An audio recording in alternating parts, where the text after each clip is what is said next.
ఉన్నది. వాటిని నాశనం చేయడానికి, క్యాన్సర్ కణాలు మళ్ళీ పెరగకుండా స్ప్రెడ్ కాకుండా రక్షించడానికి వంకాయ ఉపయోగపడుతున్నదని సైంటిఫిక్గా ఉన్నాయి.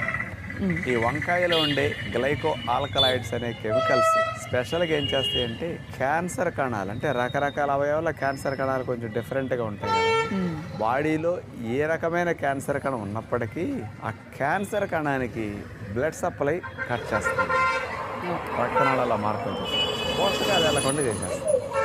దానివల్ల ఏమవుతుంది, క్యాన్సర్ కణకి న్యూట్రిషన్ అందక క్యాన్సర్ కణం చచ్చిపోతుంది. ఇక స్ప్రెడ్ అవ్వడానికి ఛాన్స్ లేకుండా చేయడానికి ఈ గ్లైకో ఆల్కలాయిడ్స్ అని మెయిన్ ఉపయోగపడుతున్నాయి. అలాగే మరొక కెమికల్ సోలసోడైన్ అనే గ్లైకోసైడ్ వంకాయలో స్పెషల్గా ఉంటుంది.